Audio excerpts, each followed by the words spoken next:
Sophia Chen was 16 years old the night her mother died. And for 9 months after that terrible night, she didn't speak a single word. Not because she couldn't, but because she was terrified. She had seen something, heard something, something that made powerful people very, very nervous. And when you're 16 and you've just watched your mother's car plunge off a bridge in the rain, when you've heard men in expensive suits threaten your father in his own home, when you know that speaking one word, just one, could get everyone you love killed, you learn to stay silent. But silence has a price. And 9 months later, in a tiny Brooklyn diner that smelled like burnt coffee and broken dreams, a waitress wearing her dead mother's locket would make Sophia speak again. Because some secrets are too dangerous to keep buried, and some truths are worth breaking your silence for, even if it might cost you everything. 273 days. That's how long Sophia Chen had been silent. The morning started like every other morning since her mother died. Marcus Chen sat across from his 16-year-old daughter at the breakfast table, separated by 10 feet of imported marble and 9 months of unbearable silence. The penthouse stretched around them, 57th floor, floor-to-ceiling windows overlooking Manhattan. The kind of view that cost $12 million. But money couldn't buy what Marcus wanted most. It couldn't make his daughter speak. He scrolled through his tablet, pretending to read merger reports. Singapore deal, $2.3 billion. Numbers that used to excite him. Now, they felt hollow. His phone buzzed, then buzzed again and again. His empire demanded attention, even as his family crumbled. Across the table, Sophia traced the silver locket around her neck, the same gesture she'd made every morning for 9 months, her fingers following the rose pattern engraved on its surface. The last gift her mother gave her before that rainy night changed everything. Marcus had spent $50,000 a month on therapists. 17 different specialists had examined his daughter. Child psychologists, trauma experts, speech therapists, neurologists. They all said the same thing. Physically, she could speak. She just wouldn't. "I have to fly to Singapore tonight," Marcus said, his voice heavy. "Mrs. Patterson will stay with you." Sophia's eyes flickered. Not acknowledgement, not anger, just that empty gaze that had become her trademark. The look that broke her father's heart every single day. Marcus felt the familiar ache in his chest. The helplessness. He'd built an empire worth billions, commanded boardrooms, negotiated with presidents and prime ministers. But he couldn't reach his own daughter. He didn't know that Sophia heard everything. Every whispered conversation the staff had about her. The housekeeper telling the cook, "Poor thing. She's never going to be normal again." The driver asking Mrs. Patterson, "Think she'll ever talk?" Every concerned phone call from relatives who spoke in hushed tones. "Marcus, have you considered institutional care? She needs more help than you can give her at home." Every late-night moment when her father broke down in his study at 2 in the morning, crying into his hands when he thought no one was listening. "Catherine, I don't know what to do. I'm losing her too." She heard it all. The words stayed locked behind her lips, trapped like birds in a cage she couldn't open. Because Sophia knew something no one else did. She'd seen something the night her mother died, heard something that terrified her down to her bones. And if she spoke, if she said even one word, everything would unravel. The men who'd argued with her mother would come back. The men who'd threatened her father would return. The people who'd killed Catherine Chen would realize that there was a witness, a 16-year-old girl who knew too much. So Sophia stayed silent. Not because she couldn't speak, but because silence was the only thing keeping the people she loved alive. Her fingers clutched the locket tighter, and she said nothing. That afternoon, Mrs. Patterson knocked on Sophia's bedroom door. The older woman had been with the Chen family for 15 years. She'd watched Sophia grow up, and she'd watched her disappear into silence. "Sweetheart," Mrs. Patterson said gently, "I thought we might go out today, get some fresh air." Sophia didn't respond. She never did. "There's a little diner in Brooklyn," Mrs. Patterson continued. "Nothing fancy, just normal. Your mother used to love places like this." Sophia's head turned. For the first time in weeks, Something flickered in her eyes. Mrs. Patterson noticed. She'd take you there sometimes, didn't she? When your father was traveling. She called them your normal people adventures. The memory hit Sophia like a wave. She was 7 years old, sitting in the back of a taxi with her mother, Catherine Chin, laughing. Her hair pulled back in a simple ponytail, wearing jeans instead of designer clothes. They'd snuck out of the penthouse like co-conspirators. Sometimes, her mother had whispered, we need to remember what real life looks like. Not penthouses and private jets, just people being people. They'd eaten street food that day, hot dogs from a cart. Her mother had laughed when mustard dripped on Sophia's shirt.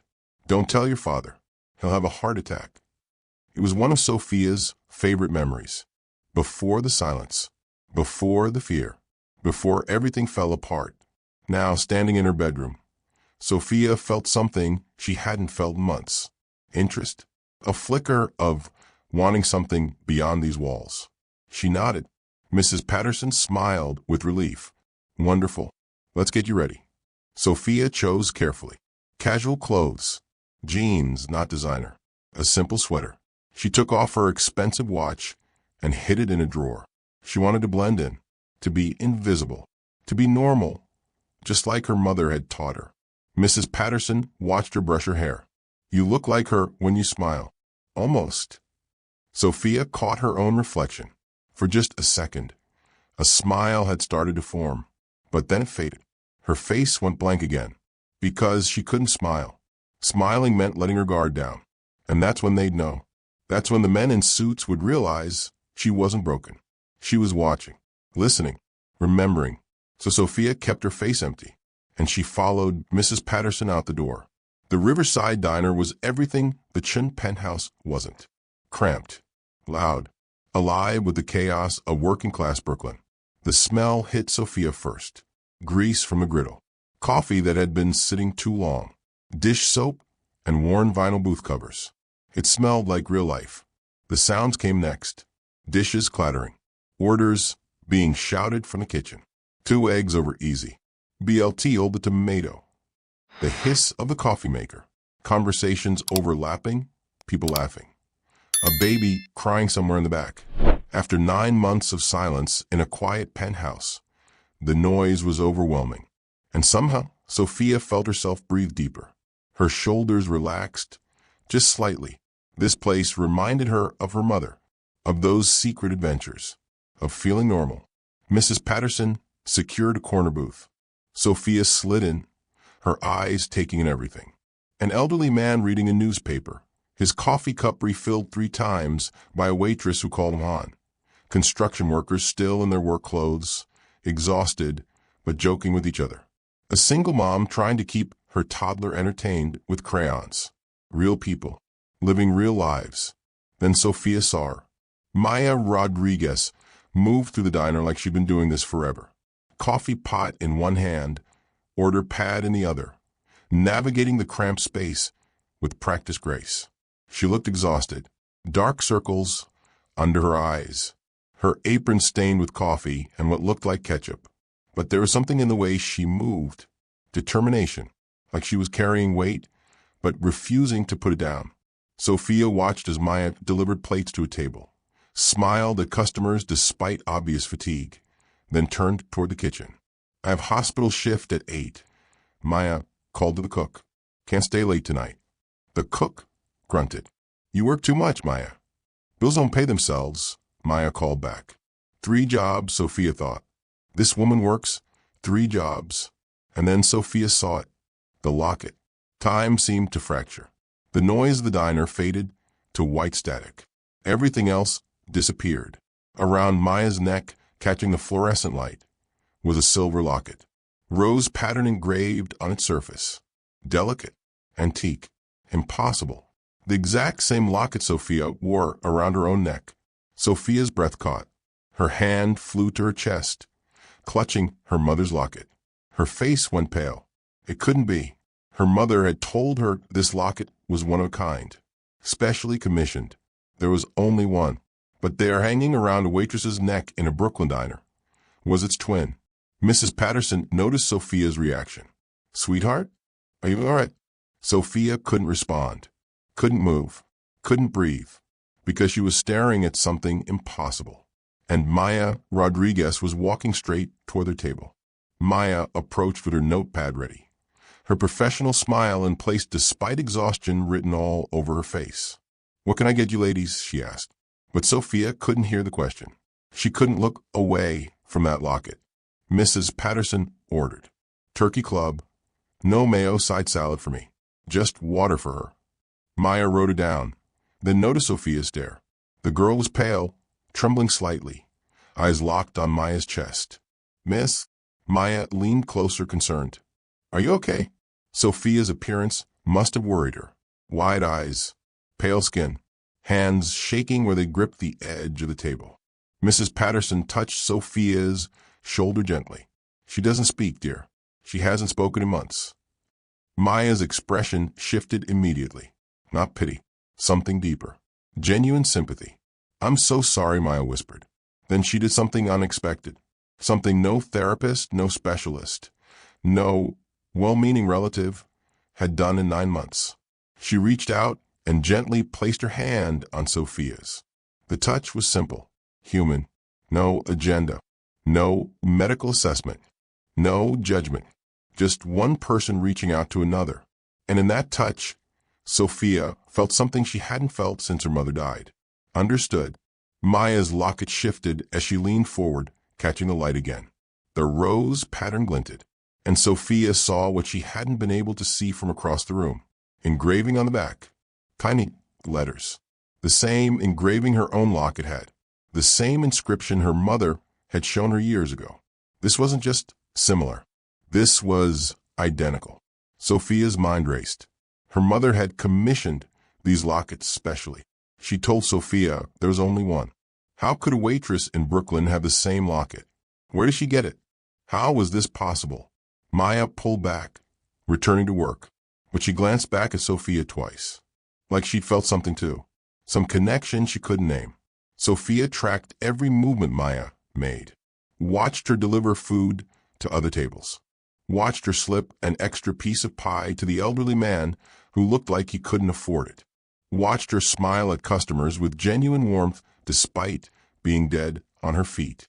She reminded Sophia of her mother, not in looks, but in essence, in kindness, in the way she moved through the world trying to help people even when she was barely holding on herself. Mrs. Patterson was speaking. "Would you like to leave, sweetheart?" But Sophia shook her head, firm, definitive, the most decisive response she'd given in 9 months. Then she pulled out her phone. Her hands shook as she typed. She turned the screen toward Mrs. Patterson. The message read, "I need to talk to the waitress. Alone." Mrs. Patterson's eyes widened with confusion, but she saw something in Sophia's expression. Urgency, desperation, need. "All right," she said softly. "I'll wait in the car." She flagged Maya over, whispered something, then left. Maya slid into the booth across from Sophia. "Your caretaker said you wanted to see me?" Sophia's hands trembled as she began to type. Everything was about to change. Sophia's fingers shook so badly she had to delete and retype 3 times. Finally, she turned her phone screen toward Maya. The message read, "Your locket. Where did you get it?" Maya's expression changed instantly. Her face shuddered like a door slamming closed. Her hand moved protectively to the locket around her neck, covering it. "It was my mother's," Maya said carefully. "Why?" Sophia typed again, faster this time, more urgent. "My mother had one exactly like it. She died 9 months ago." The color drained from Maya's face. She looked around the diner suddenly, eyes darting to the other tables, the kitchen, the windows, like she was checking if someone was watching them. When she spoke again, her voice had dropped to barely a whisper. "What was your mother's name?" Sophia typed 2 words, "Catherine Shin." Maya's breath caught. Her eyes filled with tears. Her hand covered her mouth. "Oh God," she whispered, You're Sophia." Now it was Sophia's turn to be shocked. Her eyes went wide. How did this waitress know her name? How does she know her mother? Her fingers flew across the phone screen. "How do you know my name? How do you know my mother?" But Maya was already standing.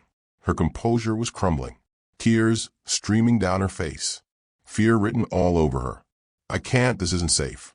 You shouldn't be here. Does your father know you're here? Sophia reached out and grabbed Maya's wrist, held tight. Their eyes met, and in that moment, both of them felt it.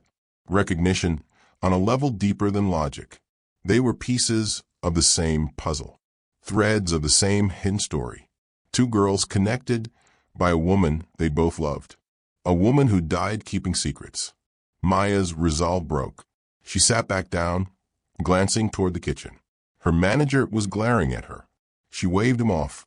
5 minutes, she called to him. Then back to Sophia, voice shaking. You need to understand something. Your mother, our conversations, they were secret. If certain people knew, we'd been in contact. She trailed off, but her fear said everything. Sophia typed, who are you? Maya took a deep breath. When she spoke, her voice trembled. Your mother. Catherine, she was my mother too.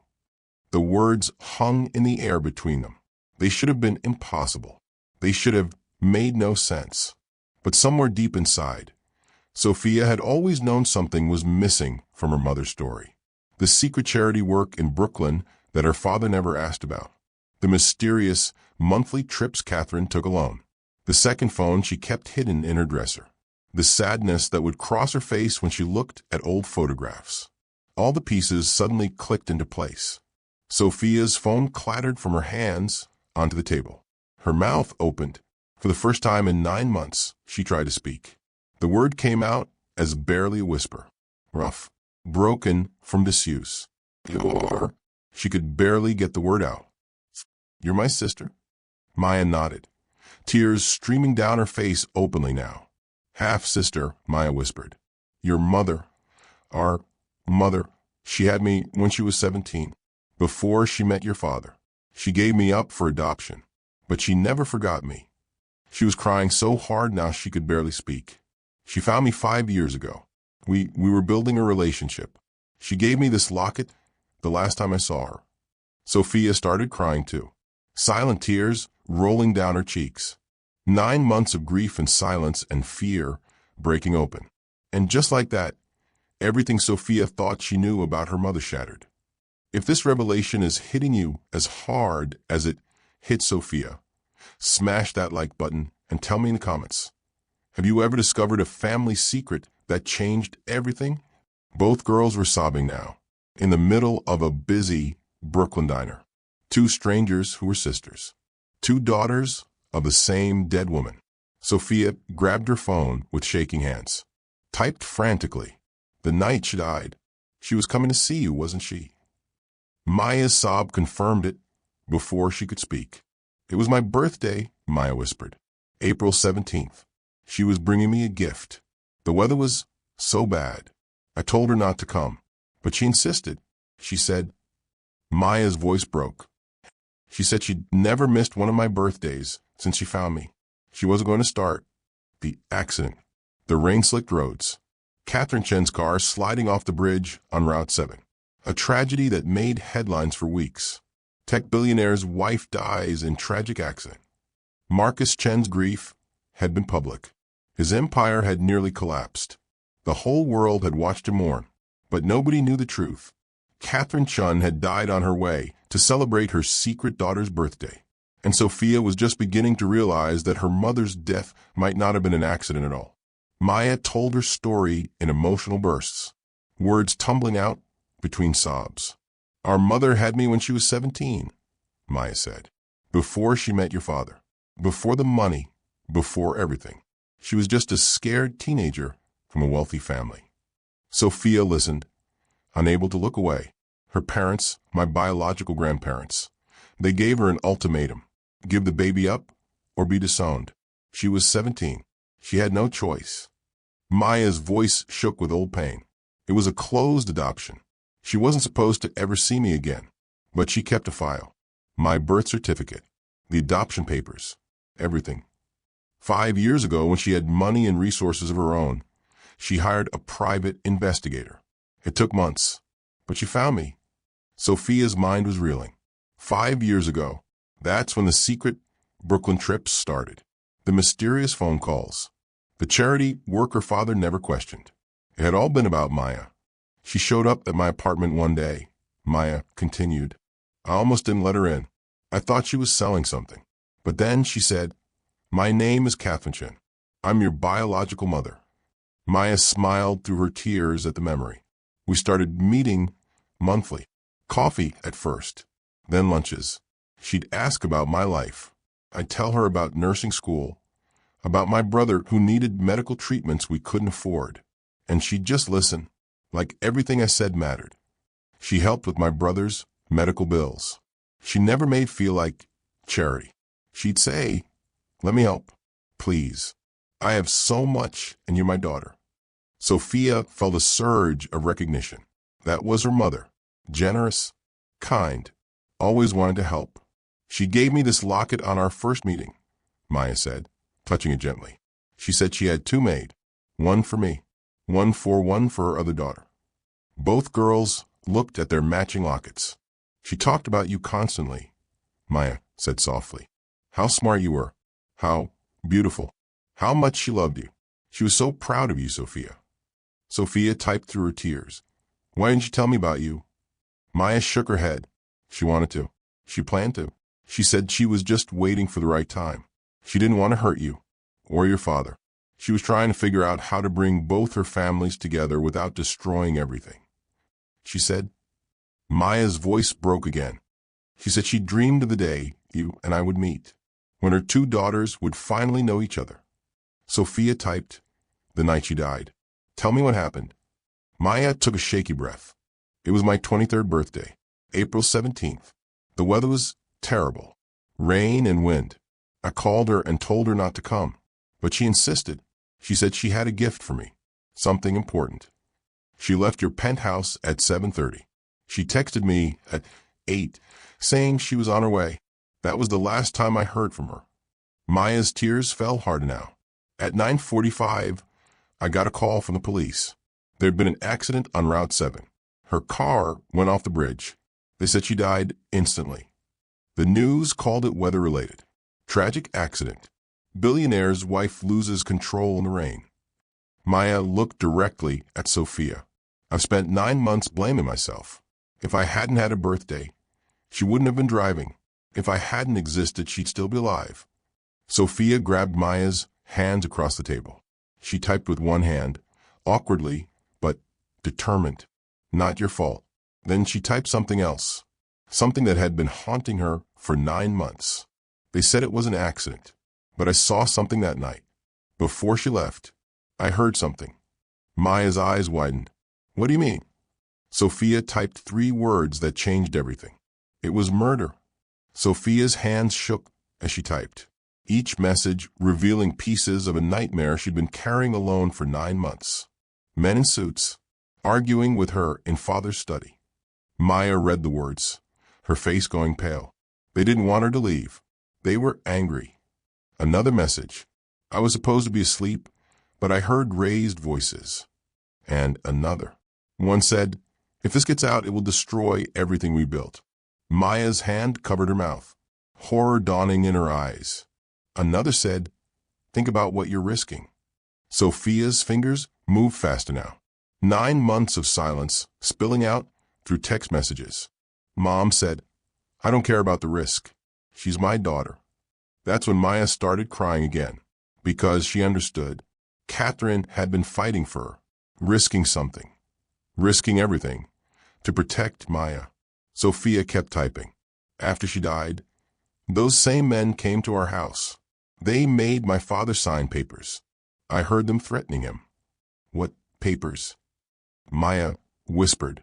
Sophia typed details she'd been too terrified to tell anyone. 3 men. One had silver briefcase. Another had ring with corporate logo. They went into father's study. I listened from the stairs. They said, her investigation dies with her. Make sure it stays dead. Maya felt the diner shrinking around them. Suddenly, every person felt like a threat. Every window felt like an eye watching them. What investigation? Maya asked, but she was looking around nervously now, checking the other customers, the street outside, the kitchen. Sophia typed, I don't know. but I saw my father crying as he signed. They were threatening him. Another message. He's been different since. Scared. Quiet. Like the men broke something in him. Maya leaned across the table, her voice barely audible.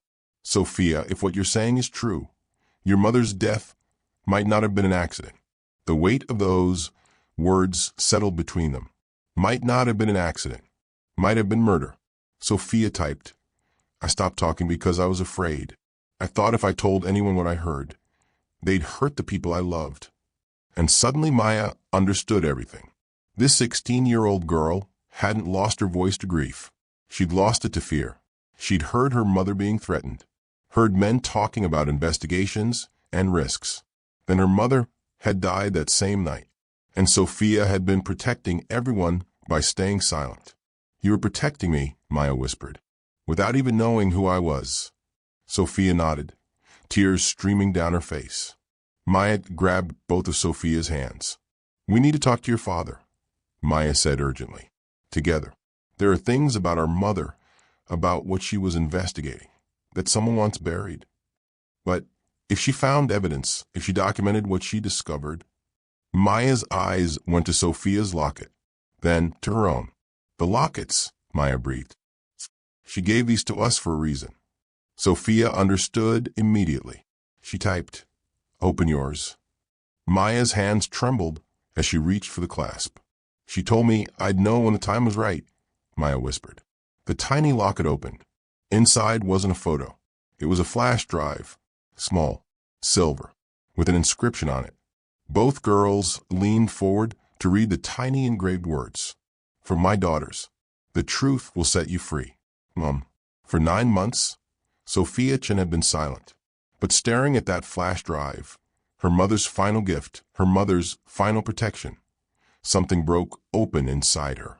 When she spoke, her voice was rough from disuse, quiet, but clear. I stopped talking because I was afraid, Sophia said, each word gaining strength. Afraid that if I told anyone what I knew, they'd hurt the people I loved. Maya stared at her. Sophia was speaking, actually speaking. But I'm not afraid anymore, Sophia continued. Her voice was stronger now. 9 months of silence ending in this cramped Brooklyn diner booth. Maya took Sophia's hand across the table. We're going to find out what happened to our mother, Maya said firmly. Together, Sophia agreed. And for the first time in 9 months, Sophia smiled. Really smiled. Through the diner window, Mrs. Patterson saw it and nearly dropped her phone in shock. The decision was made in seconds. They had to go home immediately, had to confront Marcus, had to understand what was on that flash drive before the men in suits realized it existed. Maya called to her manager, lying about a family emergency. Her hands shook as she untied her apron. She was terrified, but she was also determined. They exchanged phone numbers, made a plan. What if your father doesn't believe me? Maya asked as they prepared to leave. Sophia's voice was clear now, getting stronger with each word. He will, because I'm going to tell him everything I heard that night. They stood, 2 sisters who'd just found each other, 2 daughters of a murdered woman. Then Maya remembered something. She grabbed her locket again. She gave me this the last time I saw her. There's something inside. I never opened it because she said, you'll know when the time is right. Sophia looked at her own locket. Open it now. Maya's fingers fumbled with the tiny clasp. Her hands were shaking so badly she almost couldn't manage it. Finally it opened. Not a photo, not a lock of hair, not a romantic keepsake. A flash drive, small, silver, deliberately hidden. Both girls leaned close and read the inscription engraved on its surface in letters almost too tiny to see. For my daughters, the truth will set you free. Mom. Catherine Chin had known. She'd known they would kill her, and she'd left her daughters the weapon to fight back. The truth. The town car pulled up to the Chin penthouse just as the sun was setting over Manhattan. Mrs. Patterson sat in the front seat, confused and worried. In the back, Sophia held Maya's hand. 2 sisters who'd found each other hours ago. 2 daughters of a murdered woman. They walked through the marble lobby, past the doorman who'd known Sophia her entire life. into the private elevator that rose 57 floors. Maya had never been in a building like this. The elevator had a chandelier. The floors were actual marble. Everything screamed wealth in a way that made her apron and coffee-stained reality feel like a different planet. "This is where you live," Maya whispered. Sophia nodded. And for the first time, she saw her home through Maya's eyes. Cold, empty, more museum than home. They stepped into the penthouse. Mrs. Patterson went to find Marcus, while Sophia led Maya through halls lined with expensive art neither of them cared about. Marcus was in his study, on the phone with Singapore. Numbers and mergers and deals that used to be his whole world. Then he looked up and saw his daughter, his silent daughter who hadn't spoken in 9 months, standing next to a stranger. He ended the call immediately. "Sophia? Who is this?" "Mrs. Patterson said you were speaking." Sophia's voice was clear, strong, no hesitation. "Dad, this is Maya Rodriguez. She's my half-sister, and we need to talk about how Mom really died." The color drained from Marcus's face. He stood up so fast his chair rolled backward. He gripped the edge of his desk like he might fall without it. "What are you talking about?" His voice was barely a whisper. Maya stepped forward, nervous but brave. "Mr. Chun, Catherine was my biological mother. She found me 5 years ago. We had a relationship you didn't know about."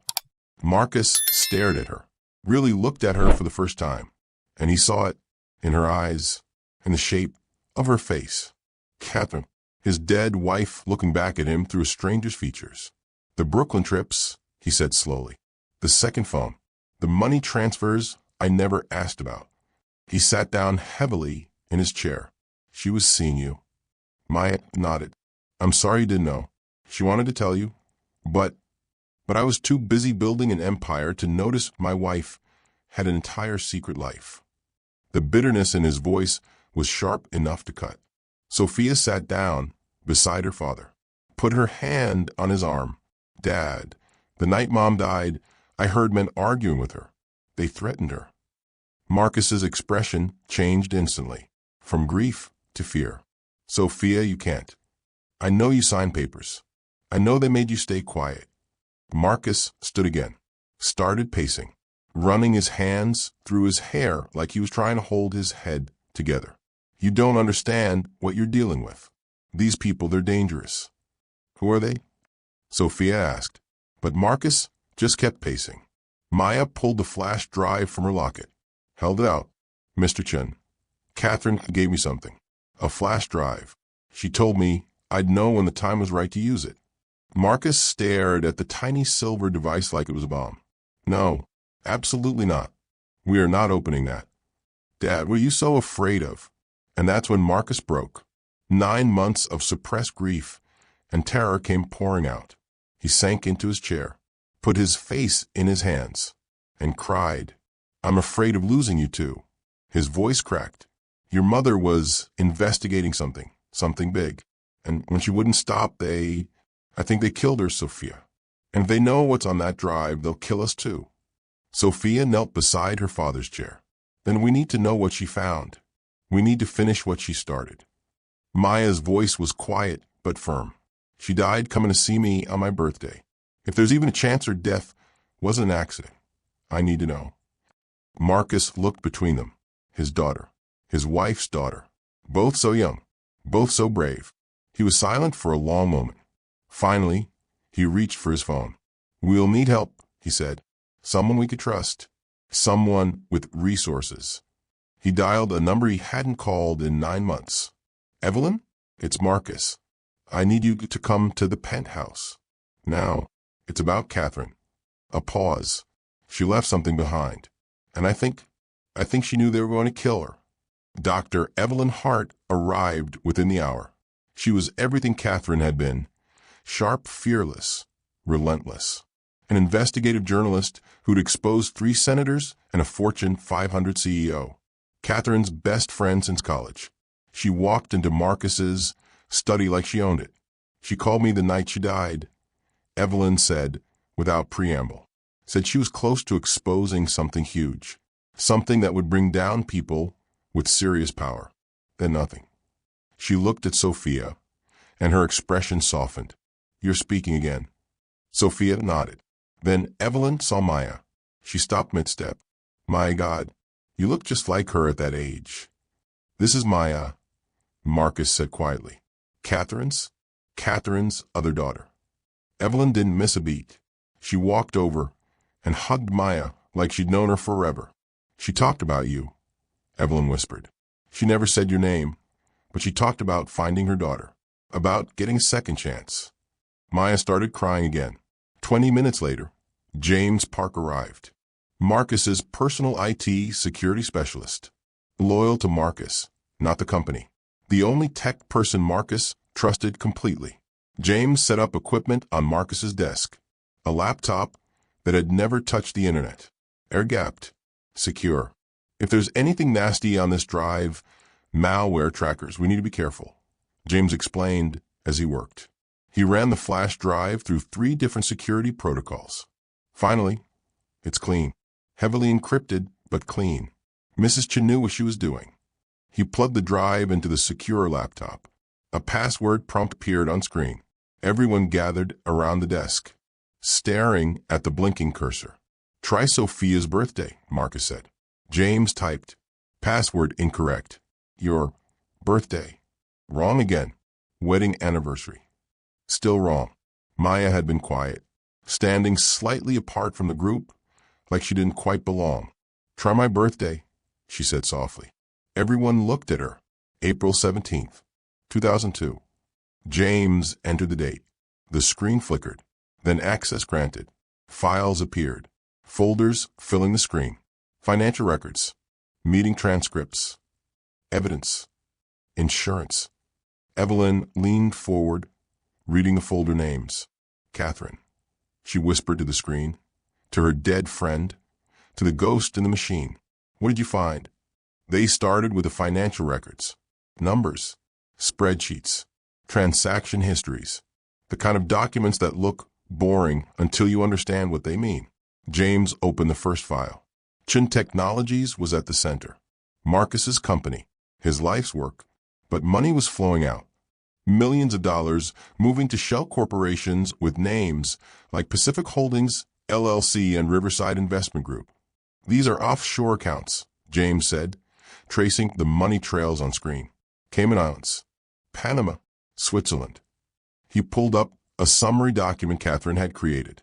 Total diverted funds, $470 million over 8 years. $470 million. Marcus repeated numbly. "I never authorized these transfers." "Because you didn't make them," Evelyn said. She pointed at the digital signatures on the authorization forms. "Look, Richard Vaughn, CFO, Stephen Morrison, COO, Patricia Leeds, General Counsel, Marcus's most trusted executives, the people who'd helped him build Chen Technologies from a startup to a global powerhouse. What were they spending it on?" Sophia asked.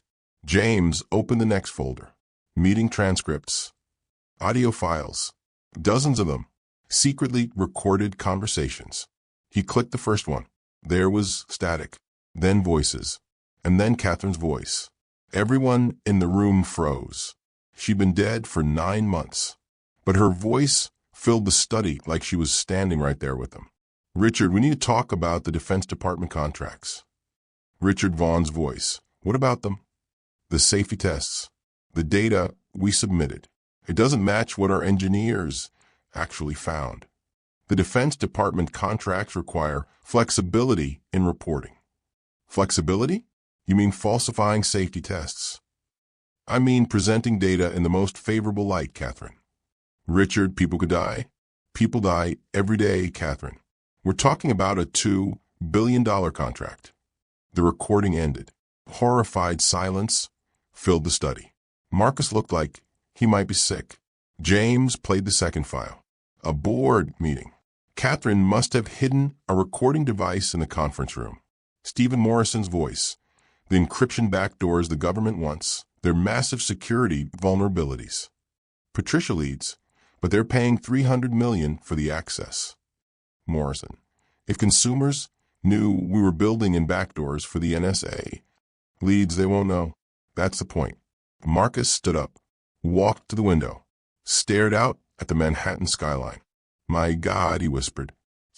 My own company. How did I not know? Because you trusted them, Evelyn said. Her voice was gentle but firm. That's what Catherine was investigating. Corporate espionage and government corruption running through Chin Technologies. James opened the evidence folder. Photographs appeared on screen. Secret meetings between Chin Technologies executives and defense contractors. Restaurants, hotel conference rooms, golf courses, contracts showing falsified safety certifications, products that had failed internal tests, but were approved for military use anyway. Emails, hundreds of them. One caught Sophia's, eliminating obstacles. She leaned forward. Open that one. The email was from Stephen Morrison to Richard Vaughn, dated a week before Catherine died. Catherine Chun is becoming a problem. She's gathered too much evidence. We need to neutralize the threat before she goes public. Vaughn's response. I'll handle it. Trust me. This is worse than corruption, James said quietly. This is criminal conspiracy. They kept scrolling. Another email, 3 days before Catherine's death. From Vaughn to Morrison. Catherine Chun is becoming a problem. She's gathered too much evidence. We need to neutralize the threat before she goes public. Morrison's response. Arrange a meeting. We'll reason with her. And then, the final email, sent the night of Catherine's death. Timestamp, 10:47 p.m. From Vaughn to Morrison and Leeds. Problem solved. Accident on Route 7. Authorities are calling it weather-related. Sophia gasped, tears streaming down her face. They killed her. They actually killed her. Maya's hand was over her mouth, sobbing. Marcus turned from the window. His face was twisted with rage and grief. They murdered my wife. Catherine Chin risked everything to expose corruption, and it cost her life. If you think whistleblowers are heroes, hit that subscribe button and drop a fire emoji in the comments. Because this story is about to get even more intense. There was one folder left. Insurance. James opened it with shaking hands. Inside was a single video file, labeled For My Family. He clicked play. Catherine's face filled the screen. She was in her car, rain visible on the windows. The camera shook slightly, probably her phone propped on the dashboard. The date stamp in the corner, 9 months ago, the night she died, 1 hour before the accident. If you're watching this, something has happened to me. Her voice was steady, calm, but her eyes showed fear. Marcus, Sophia, and Maya, yes, I know you'll find each other. I love you all more than life itself. Maya let out a sob at hearing her name. I've uncovered evidence of massive corruption at Chin Technologies. People within the company have been falsifying safety tests, accepting bribes, and putting lives at risk for profit. Catherine paused, took a breath. I tried to handle this quietly. I went to Richard, to Stephen, to Patricia.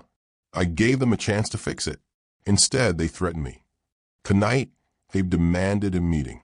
They want the evidence I've collected. I've told them I'll exchange it for their resignations and a full audit. But I don't trust them, so I've created insurance.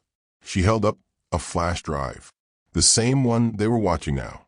This drive contains everything: financial records, audio recordings, photographic evidence. Copies are also with my attorney, set to be released if anything happens to me. I'm on my way to Maya's birthday. After that, I'm meeting them at the Route 7 overlook. Her voice cracked slightly. If I don't return, please know. I died trying to protect you. All of you.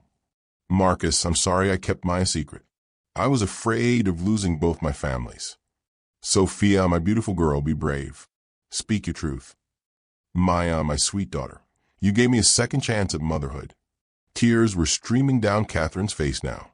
I love you. Find justice. Live fully. That's all I ask. The video ended. The study was absolutely silent except for crying. All of them. Marcus, Sophia, Maya, Evelyn, even James. She knew, Sophia whispered. She knew they were going to kill her, and she went anyway. Marcus's voice was broken. Because she thought the insurance would protect her. She thought they wouldn't dare. Evelyn wiped her eyes. They must have gotten to the attorney, destroyed the other copies. This is the only evidence left. Maya stood up. Her face was set with determination. Then we use it. We finish what she started. Evelyn took charge. This was her territory. Exposing corruption, protecting sources, making sure the truth couldn't be buried. We need a strategy, she said. Going to the police won't work. These people have connections. They'll bury this. Marcus nodded grimly. The executives involved have too much power, too many politicians in their pockets. James leaned forward. We need to go public, make the evidence impossible to ignore. Evelyn was already pulling out her phone. I have contacts at major news outlets, Washington Post, New York Times. But we need more than just documents. We need a story that captures attention. She looked at Sophia and Maya. We need the daughters. What do you mean? Sophia asked. The billionaire's daughter who stopped speaking after her mother's suspicious death. The secret sister from a different world. The hidden corruption that led to murder. This is the story that breaks through the noise. Marcus stood up immediately. Absolutely not. I'm not putting my daughters in danger. Mr. Chen, Maya started. Dad, Maya corrected herself. The word felt strange, but right. Dad, we're already in danger. They know about the evidence now. Our only safety is an exposure. Sophia nodded. Mom died protecting us. The least we can do is tell her story. Marcus looked between them. So young, so brave, so much like Catherine. Finally, he nodded. Okay, but we do this carefully, and we all stay together until this is over. The plan came together quickly. Press conference. Evidence released to multiple news agencies simultaneously. Criminal charges filed with the FBI and SEC. Timeline, 3 days.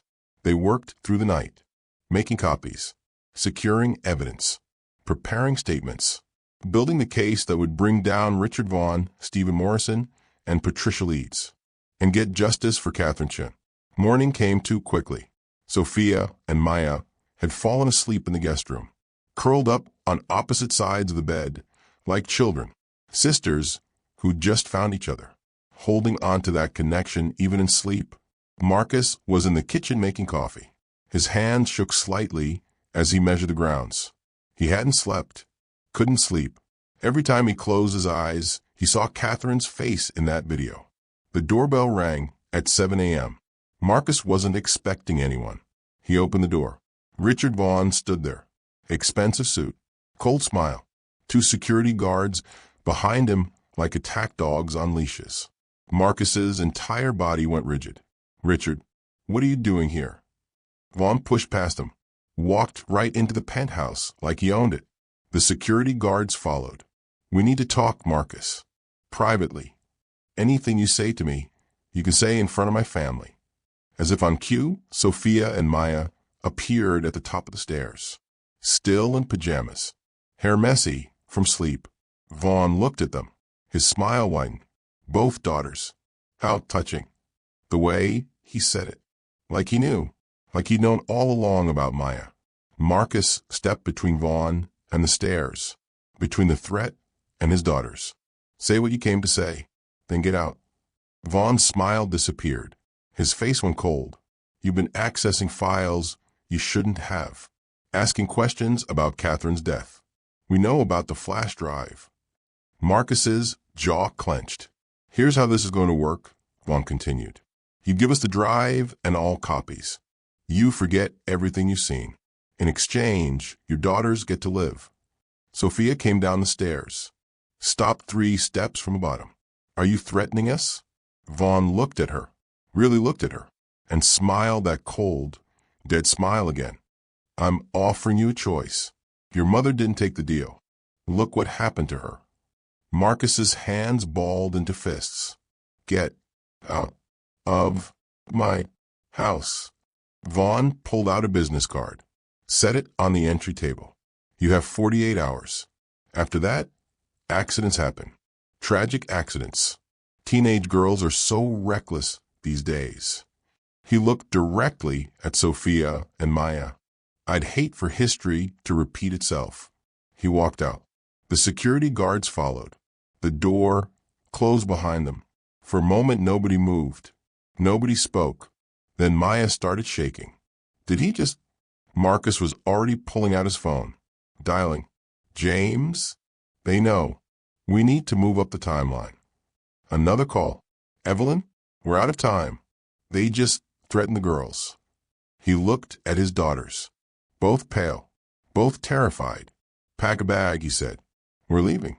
Now, 2 hours later, they were in a brownstone in Queens. James had arranged it. A friend's place. Secure. Off the grid. Somewhere Vaughn and his people wouldn't think to look. Marcus's private security team surrounded the building. Men loyal to Marcus personally, not the company. Men who'd known Catherine, who wanted justice as badly as the family did. Inside, Sophia and Maya packed together, throwing clothes into bags, processing what had just happened. This is my fault, Maya said. Her voice was small. If she hadn't been coming to see me that night. Don't. Sophia grabbed her sister's hands. Mom made her choice. She chose us. Both of us. Maya nodded. But the guilt was still there. Would probably always be there. Downstairs, Evelyn arrived with news. Washington Post wants the story. They're sending their best investigative team. We do the interview tomorrow. Tomorrow? Marcus asked. We don't have time for careful anymore, Evelyn said. They're threatening the girls. We need to go public before they can follow through.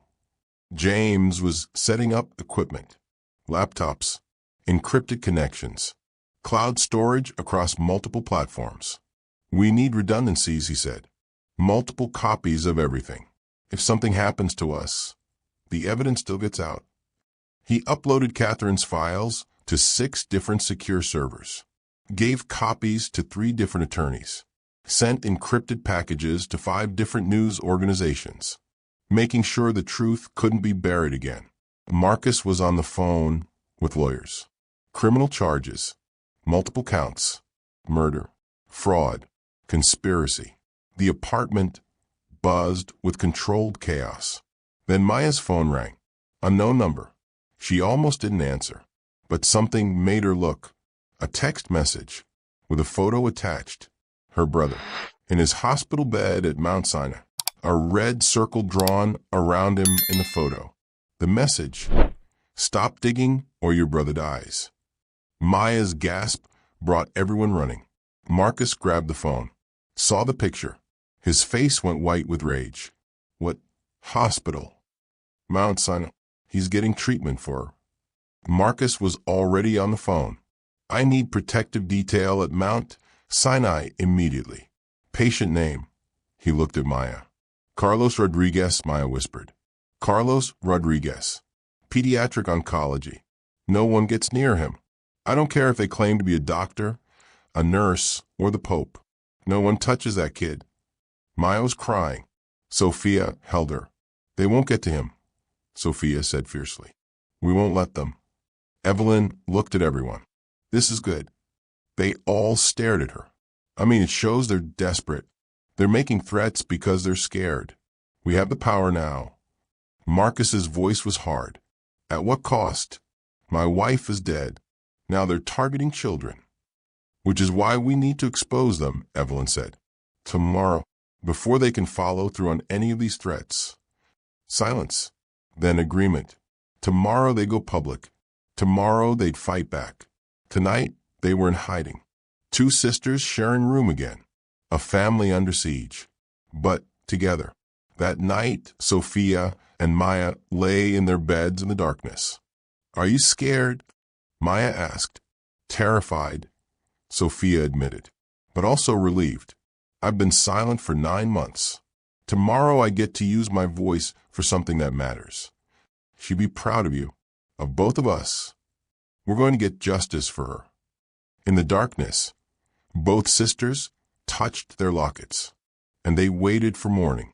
The hotel conference room was packed. Every major news outlet had sent someone. Washington Post, New York Times, CNN, Bloomberg, Tech Press, Business Press, crime reporters. More cameras than Sophia had ever seen in her life. Security was everywhere. Marcus's private team, hotel security. 2 off-duty police officers James had hired personally. They weren't taking chances. At the main table, Marcus, Sophia, Maya, and Evelyn. Lawyers flanking them on both sides. Behind them, a screen ready to display evidence. Sophia's hands shook as she looked at all those cameras, all those people. 9 months of silence. And now this.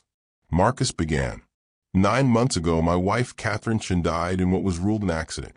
His voice was steady, strong. Today, I'm here to tell you it was murder. Gasps rippled through the room. Cameras flashed. Reporters leaned forward. She was killed because she uncovered massive corruption within my own company. The screen behind them lit up. Financial documents, shell corporations, money trails, $470 million, Marcus said. Diverted from Chen Technologies over 8 years. Hidden in offshore accounts. James clicked through spreadsheets, each one more damning than the last. 3 of my top executives, Richard Vaughn, Stephen Morrison, and Patricia Leeds, have been systematically defrauding shareholders and endangering public safety. Audio clips played. Catherine's voice filling the room. Richard, people could die. People die every day, Catherine. We're talking about a $2 billion contract. Journalists scribbled furiously. Some were recording on their phones. Others just stared in shock. When my wife discovered this, Marcus continued, they murdered her. The final email appeared on screen, large enough for everyone to read. Problem solved. Accident on Route 7. Authorities are calling it weather-related. The room erupted. Questions shouted from every direction. Evelyn stood. The room quieted. We're filing criminal charges today with the FBI and SEC. The evidence has been secured with multiple agencies and news organizations. It's already in the hands of federal investigators. She paused for effect. But this press conference isn't just about corporate fraud. It's about family. She gestured to Maya. I'd like you to meet Maya Rodriguez, Catherine Chen's daughter from before her marriage to Marcus. More gasps, more cameras flashing. Maya's voice shook, but she spoke clearly. I met my biological mother 5 years ago. She was the kindest person I'd ever known. She was on her way to my birthday party when she was killed. Tears streamed down her face. She spent the last months of her life trying to expose corruption. She knew it was dangerous. She did it anyway, because she believed in truth. Sophia reached over and took Maya's hand. Then it was Sophia's turn. She stood, looked directly into the cameras. I haven't spoken in 9 months. Not since the night my mother died. Complete silence. Every eye on her. I was silent because I was terrified. I heard men threatening my mother. I saw them force my father into silence after her death. Her voice grew stronger with each word. They made us afraid, but fear is what they want. Fear keeps corruption hidden. My mother wasn't afraid to speak truth, and neither am I anymore. She looked directly at the cameras, speaking to Vaughn, Morrison, Leeds, wherever they were watching. Richard Vaughn, Stephen Morrison, Patricia Leeds, you took my mother from me. You tried to silence my family, but you failed. Because truth doesn't stay buried, and love doesn't stay silent. The room was absolutely quiet. Then a reporter stood. What evidence do you have that the executives were directly involved in Catherine Chen's death? Marcus nodded at James. This. Catherine's final video played on the screen. Her face. Her voice. Recording in her car an hour before she died. If you're watching this, something has happened to me. The room was silent except for Catherine's voice. Many reporters were crying. The video ended with Catherine's final words. I love you. Find justice. Live fully. That's all I ask. Sophia spoke into the silence. That was recorded 1 hour before she died. She knew they wanted her dead. She went anyway because she had insurance. Evidence they couldn't destroy. Maya added, except they did destroy it. They killed her and eliminated her backup copies. This flash drive is the only evidence that survived. Evelyn finished until today. Now it's everywhere. Encrypted copies with the FBI, SEC, every major news outlet, and publishing online as we speak. You can't kill truth when it's already free. Suddenly, commotion at the back of the room. FBI agents entered, led by a special agent in a dark suit. We have warrants for the arrest of Richard Vaughn, Stephen Morrison, and Patricia Leeds. Marcus stood. They're at Chun Technologies headquarters. The agent smiled slightly. Not anymore. We picked them up 20 minutes ago. They're in custody. Relief washed over the family like a wave. Sophia collapsed into her chair. 9 months of tension releasing all at once. Maya hugged her, both crying. Marcus put his arms around both his daughters. The press conference continued. Questions kept coming, but the family had already won. Sophia Chun found her voice again to speak truth that powerful people want buried. If this story inspired you, hit that like button and share this video, because stories like this need to be heard. The story exploded across every news outlet in America. Chun Technologies executives arrested for murder. Billionaire's wife killed for exposing corruption. The silent daughter who found her voice.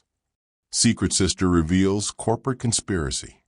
The headlines screamed from every screen, every newspaper, every website. Catherine Chen's face was everywhere. So was Sophia's. And Maya's. Within hours, the FBI investigation expanded beyond the 3 executives. Dozens of agents combing through Chun Technologies, interviewing employees, seizing documents. Richard Vaughn, Stephen Morrison, and Patricia Leeds were arraigned within 48 hours. The charges read like something from a crime novel. First-degree murder, conspiracy to commit murder, wire fraud, securities fraud, obstruction of justice. Their legal team stood before cameras promising vigorous defense. But everyone knew the truth. This is a slam-dunk case, the prosecutor told reporters. The evidence Catherine Chen gathered is ironclad. As the investigation deepened, more names emerged.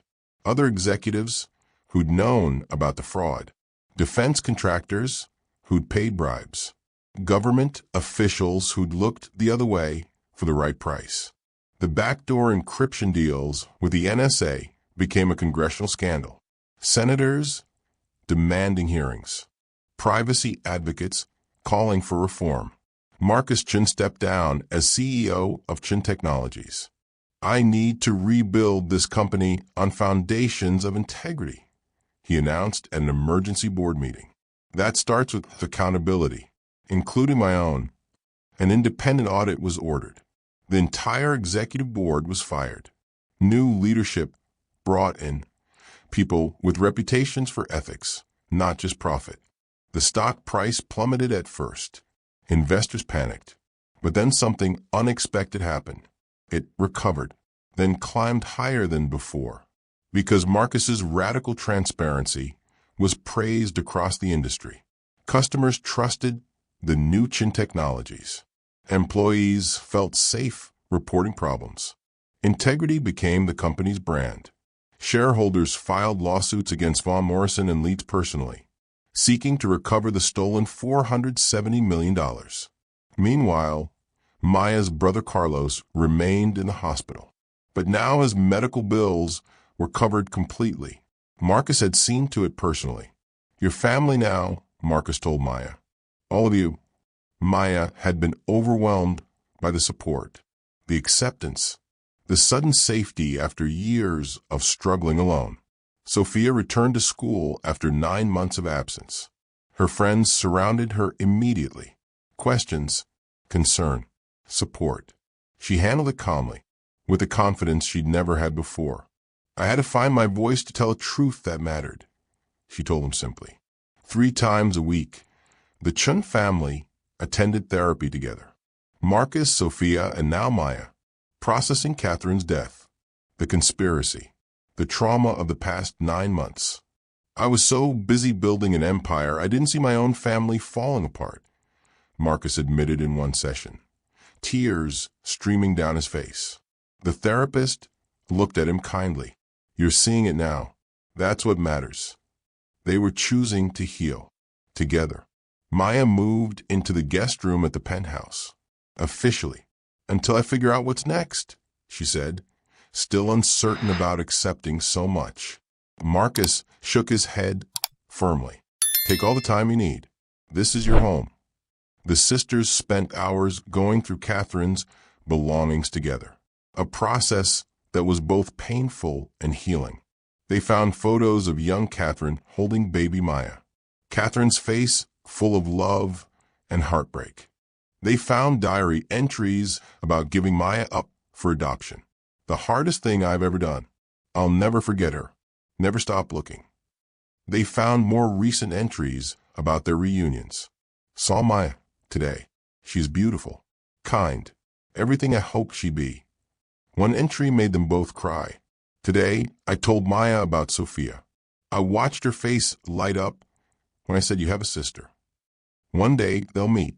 One day, they'll know they're not alone. That's all I want for my daughters, to not be alone. The story exploded. Within hours, every news outlet in the world was covering it. Chun Technologies executives arrested for murder. Billionaire's wife killed for exposing corruption. The silent daughter who found her voice. Secret sister reveals corporate conspiracy. The headlines kept coming. Cable news ran the story 24 hours straight. Catherine's final video was played over and over. Sophia's press conference speech went viral. Millions of views, millions of shares. The FBI investigation expanded rapidly. What started as 3 executives became a web of corruption involving 17 people. Defense contractors, government officials, attorneys who'd helped cover up Catherine's evidence.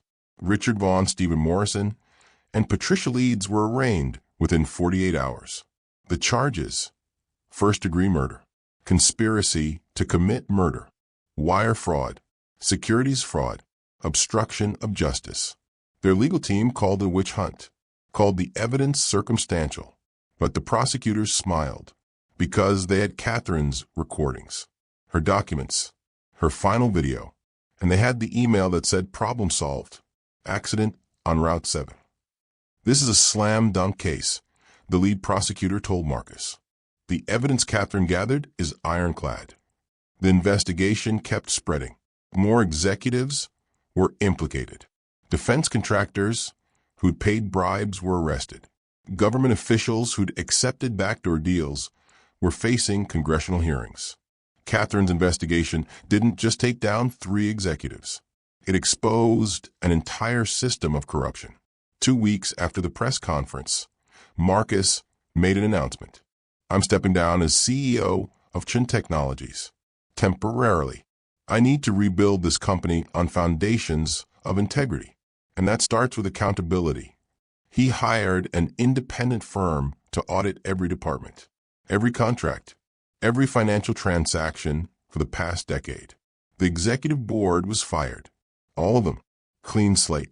New leadership was brought in. People with reputations for ethics. People who believed transparency wasn't just good morals. It was good business. Chun Technologies' stock plummeted initially. Investors panicked. But then something unexpected happened. It recovered. Then it soared. Because Marcus's radical transparency was praised. His willingness to burn his own company down to rebuild it right became a model for corporate governance. Shareholders sued Vaughn, Morrison, and Leeds personally. Civil suits seeking hundreds of millions in damages. Meanwhile, Maya's brother Carlos was safe, protected, and his medical bills were covered. All of them. Your family now, Marcus told Maya's adopted parents. All of you. Maya was overwhelmed. She'd spent her whole life struggling. working 3 jobs, watching her brother suffer because they couldn't afford better treatment. Now suddenly she had a father who had resources, and more importantly, who wanted to help. Sophia returned to school after 9 months of absence. Her friends surrounded her immediately. Questions, support, amazement. "You were on CNN," one friend said. "You were everywhere." Sophia handled it calmly, gracefully. The girl who'd been silent for 9 months now spoke with quiet confidence. "I had to find my voice to tell a truth that mattered," she said simply. The family started therapy, all 3 of them together, processing Catherine's death, the conspiracy, the trauma, the complicated feelings about secrets and lies and love. "I was so busy building an empire, I didn't see my own family falling apart," Marcus said during one session. The therapist looked at him kindly. "You're seeing it now. That's what matters." They were healing, slowly, together. Maya moved into the guest room at the penthouse. "Until I figure out what's next," she said. Marcus shook his head. "Take all the time you need. This is your home." Sophia and Maya spent hours going through Catherine's belongings together, finding pieces of their mother they'd never known. Photos of young Catherine holding baby Maya on adoption day, her face filled with love and heartbreak. Diary entries, pages and pages of them. "I gave her up today. They say I'll forget. That time heals, but I know I'll never forget my daughter." Entries from 5 years ago. "I found her. After all these years, I found Maya. She's beautiful. She's strong. She's everything I hoped she'd be." Recent entries. For months before she died. "Today, I told Maya about Sophia. I watched her face light up when I said, 'You have a sister.'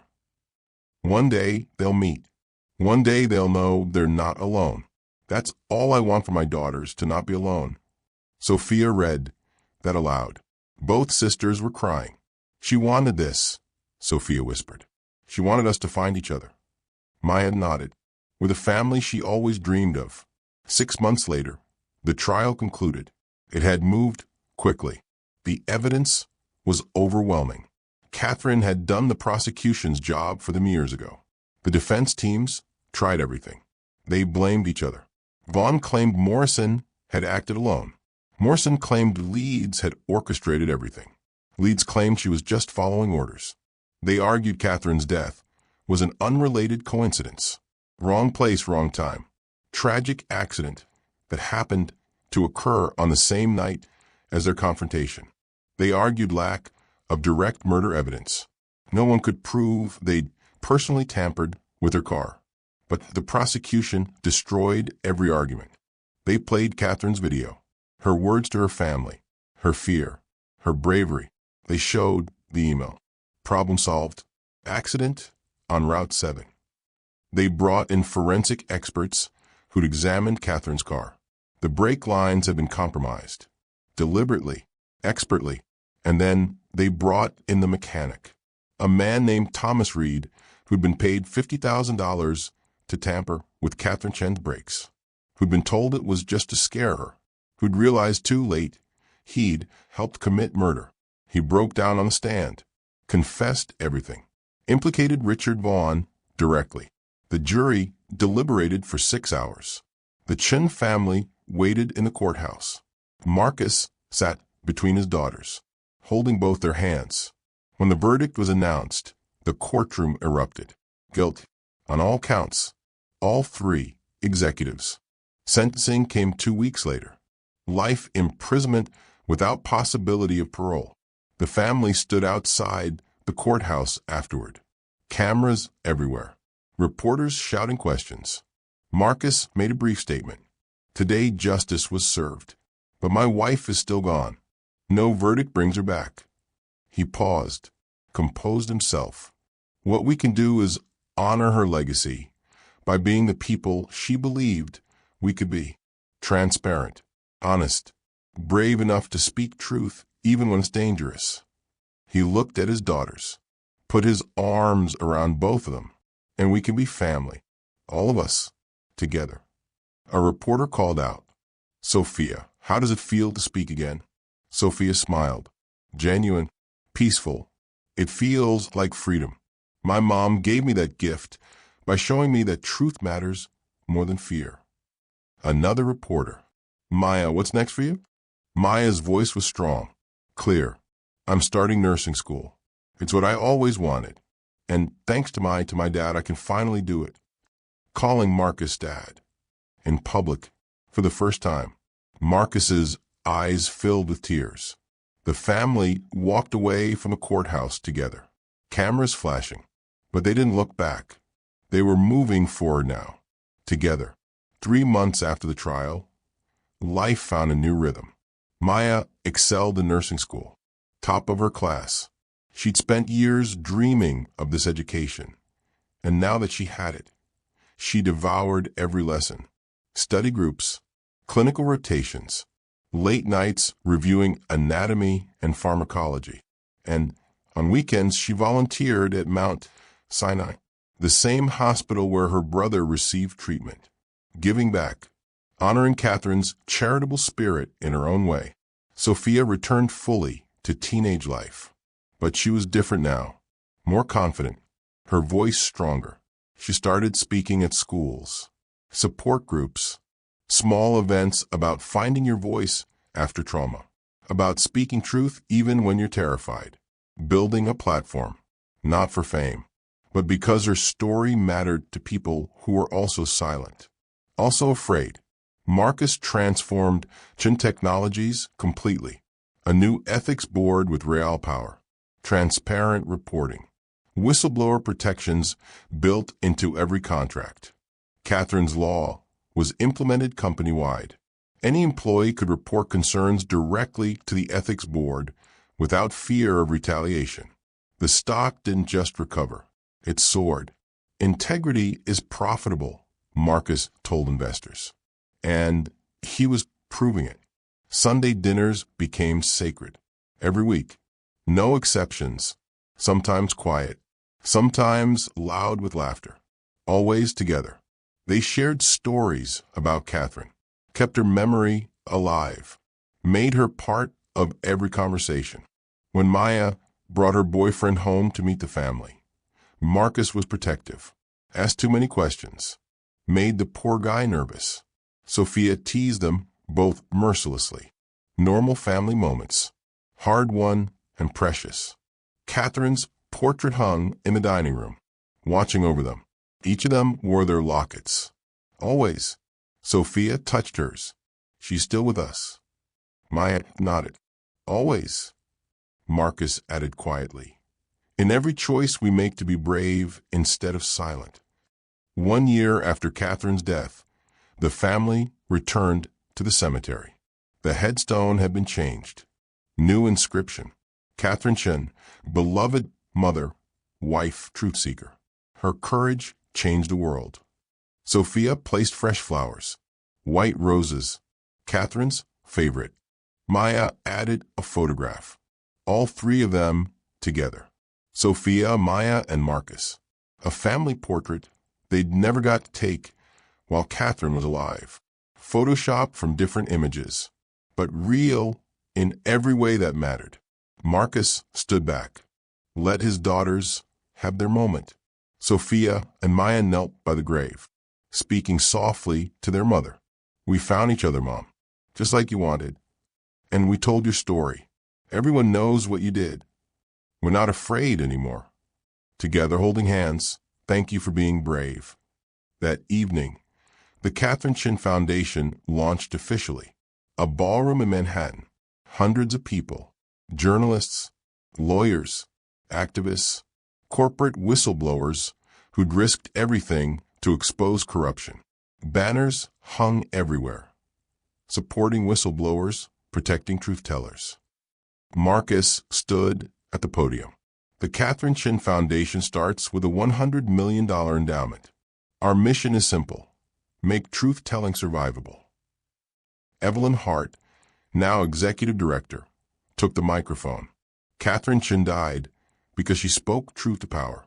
This foundation ensures others can do the same safely. We provide legal support, financial assistance, protection for corporate whistleblowers and their families. The first 3 recipients were honored. A pharmaceutical researcher who'd exposed falsified drug trials. An environmental scientist who'd revealed corporate pollution cover-ups. A tech employee who'd reported privacy violations. Each told their story. Each had lost jobs, faced threats, risked everything, and each had been protected by the foundation. Sophia spoke next.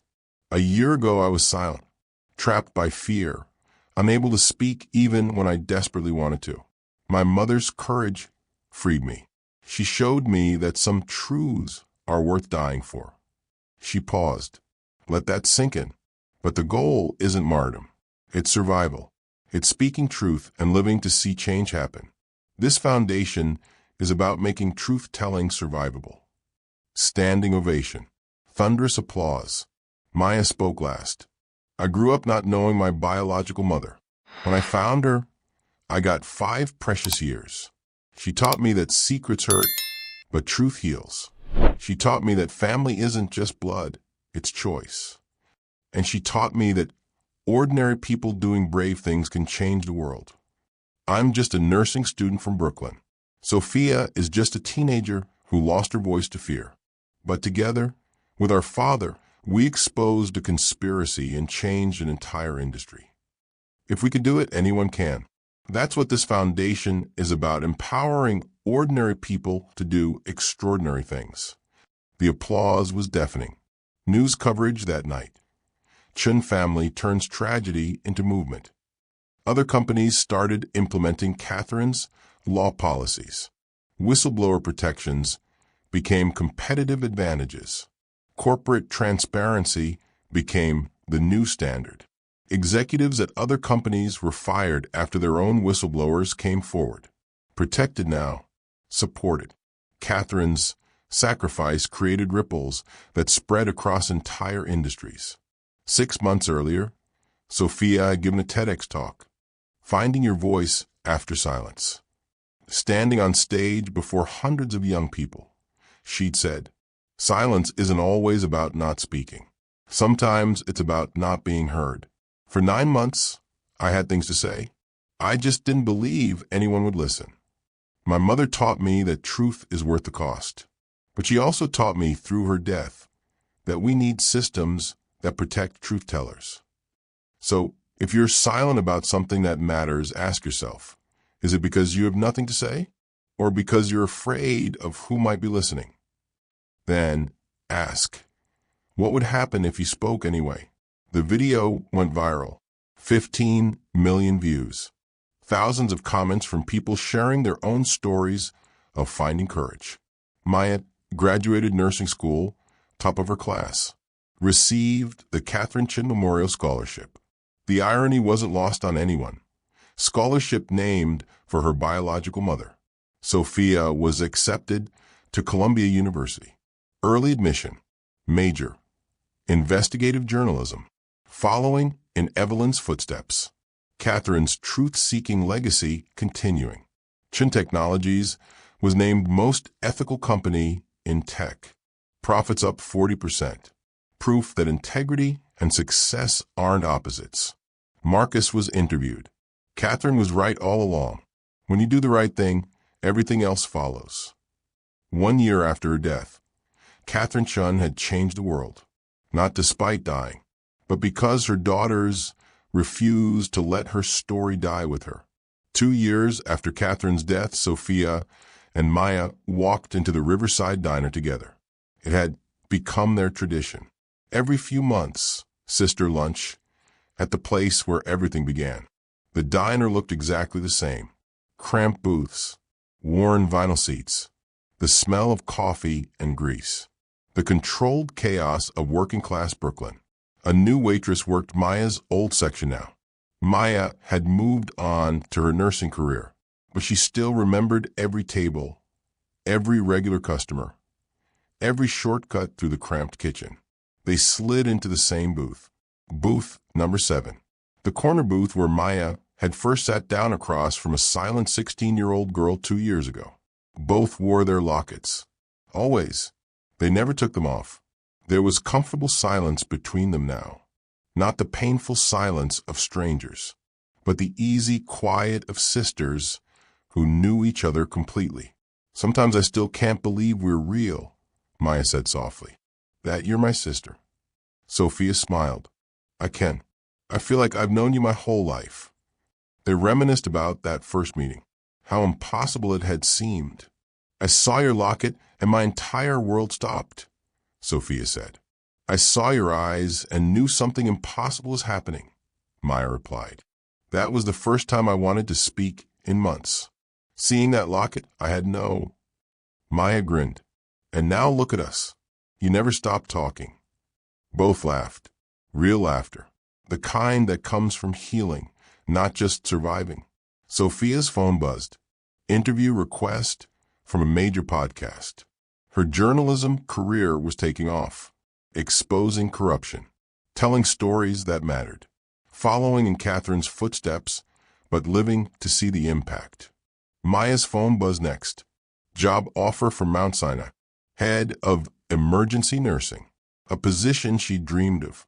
They were both moving forward, carrying Catherine's legacy in everything they did. An elderly man approached their table. The same man who'd been reading his newspaper 2 years ago. A regular. Excuse me, aren't you the Chin sisters? I've seen you on the news. Both nodded. His face softened.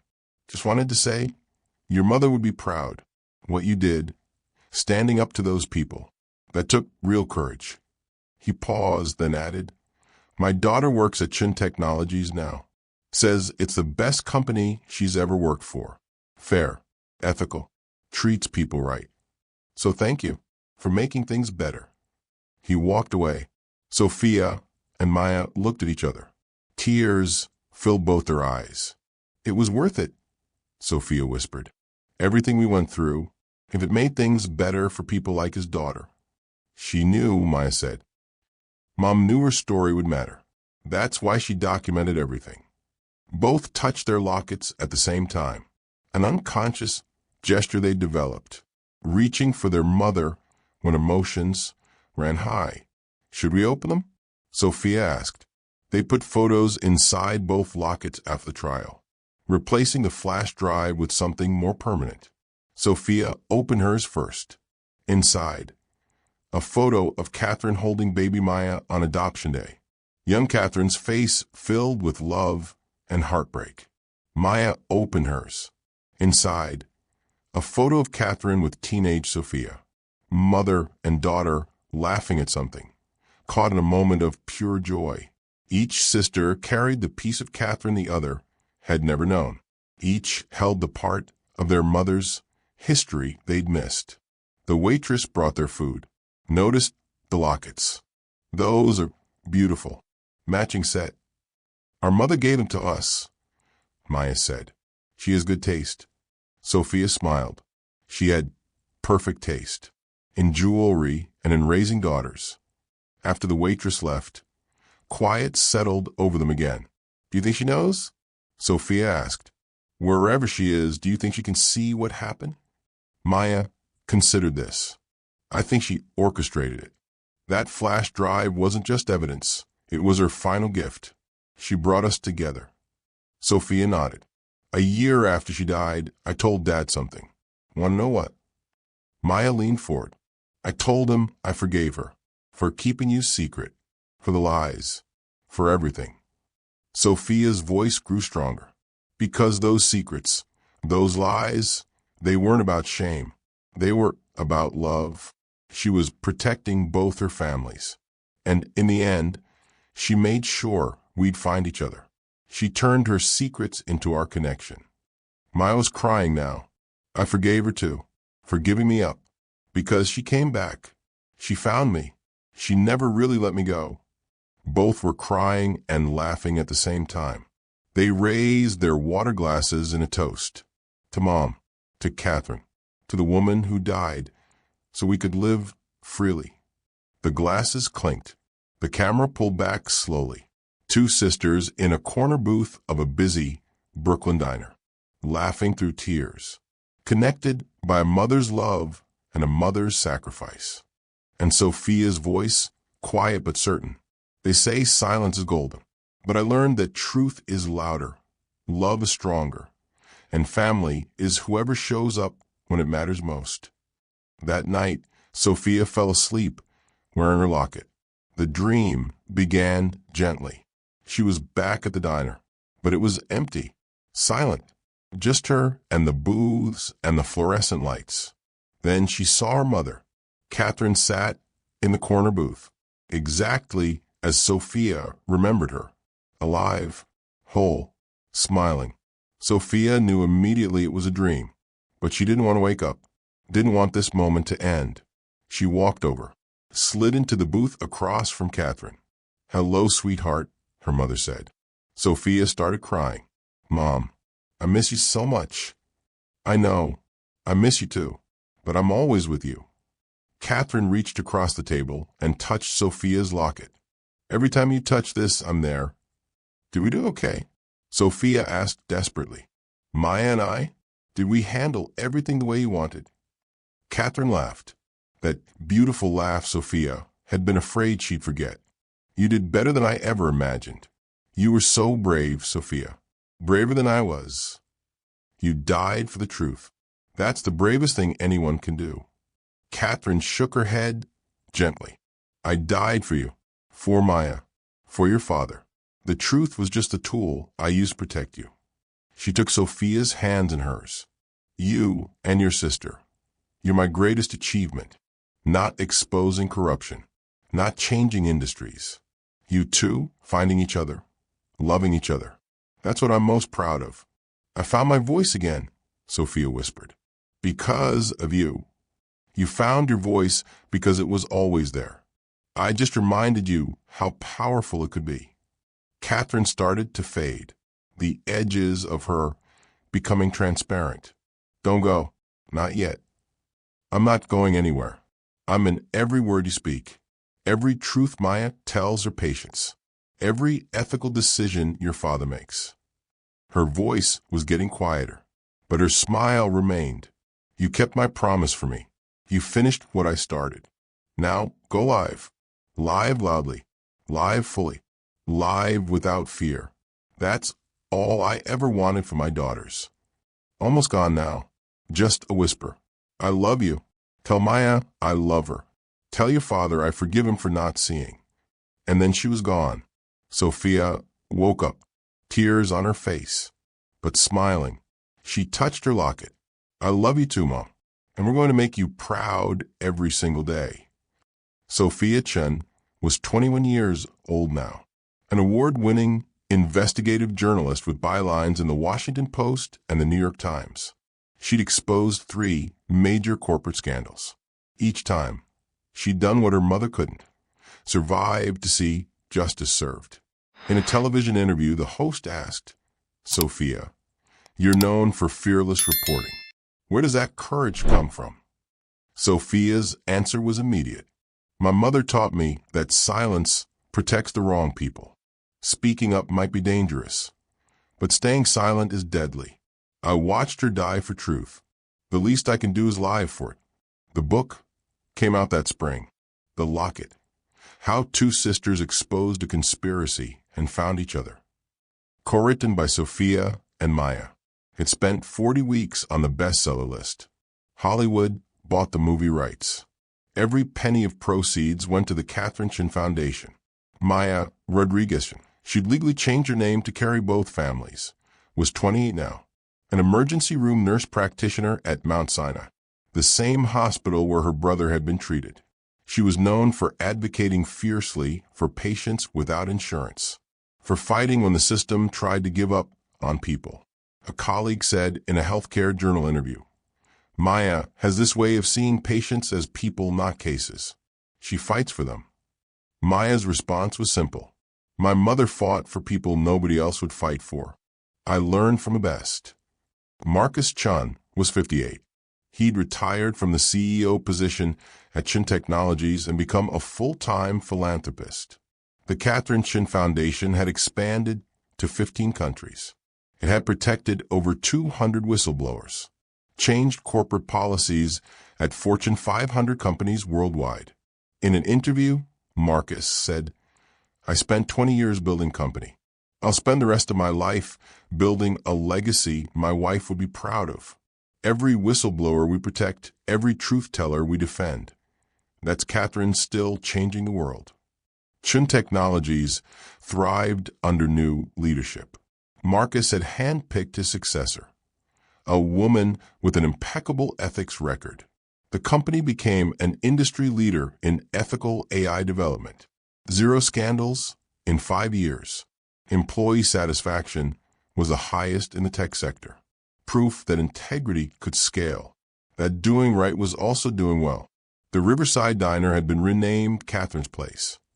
The Chun family had bought it, kept all the original staff, upgraded their wages and benefits. The walls were covered with photos now. Catherine, the sisters' first meeting. Family moments captured over the years. A plaque near the entrance read, "Where two sisters found each other and changed the world." Every Sunday, the diner served free meals to anyone in need. Maya's idea, honoring Catherine's charitable spirit. The current waitress loved telling tourists the story. This is where it all started. The billionaire's daughter who stopped speaking met her secret sister right here at this booth. Booth number 7 had a small brass plaque, reserved for the Chun sisters. In a courtroom across the city, Richard Vaughn, Stephen Morrison, and Patricia Leeds remained in prison. Their 5th appeal had just been denied. Life sentences upheld. No possibility of parole. A news reporter's voiceover. The executives who ordered Catherine Chen's murder will spend the rest of their lives behind bars. Meanwhile, her legacy grows stronger every day. Catherine's law had been passed in 3 states. Mandatory protections for corporate whistleblowers. A federal bill was pending. Sophia had testified before Congress in support of the legislation. Politicians from both parties praised the Chun family. Real policy change was emerging from personal tragedy. On a Sunday evening, the family gathered at the penthouse for dinner. 5 years of weekly meals together. The tradition had never broken. The table was full. Marcus, Sophia, Maya, Maya's adopted family, Evelyn and James, Maya's fiancé, a fellow nurse she'd met at Mount Sinai, Sophia's partner, a journalist colleague who shared her passion for truth. 2 families had merged into one blended, beautiful, complicated family. Catherine's portrait still hung in the dining room, watching over them, part of every conversation. Marcus stood to make a toast to Catherine, who brought us all together in the most impossible way. 5 years ago we were broken. Now we're whole, not despite what we lost, but because of how we honored it. Everyone raised their glasses. Sophia and Maya touched their lockets at the same time, looking at each other with complete understanding. They didn't need words anymore. They were real sisters now, in every way that mattered. At the cemetery, Marcus, Sophia, and Maya stood together at Catherine's grave. Flowers surrounded the headstone, not just from family, from strangers, people inspired by Catherine's story, people who'd found their own courage through her sacrifice. Notes and letters were tucked among the flowers. Thank you for your courage. Your story inspired me to speak up. Because of you, I'm still alive. Sophia placed a new photo at the base of the stone. Both sisters at their book launch, holding their bestseller, smiling. Maya placed a letter she'd written. We're living the life you dreamed for us, Mom. No fear. All truth. So much love. Marcus placed his wedding ring beside it. He still wore it every day. You were right about everything. I should have listened sooner, but I'm listening now. They stood together, arms around each other, a family forged in tragedy but built on love. Sophia spoke to the gravestone. The locket you gave me opened more than I ever imagined. It opened my voice. It opened my family. It opened the possibility that truth can win. Maya added, you're in everything good we do, every life we touch, every truth we tell. Marcus's voice was soft but steady. Rest easy, my love. Your daughters are magnificent. They walked away together, leaving Catherine at peace. A new inscription had been added below the original words on the headstone. Her silence ended. Her legacy never will. Beyond the grave, hundreds of flowers stretched out in every direction. Letters, tributes, all from strangers who'd been inspired by one woman's courage. Above, peaceful clouds drifted across the sky. Fading sunlight painted everything gold. And Catherine Chen's legacy lived on. This is a true story about what happens when ordinary people choose courage over comfort. If you've been silent about something that matters, this is your sign. Speak. The world is ready to listen.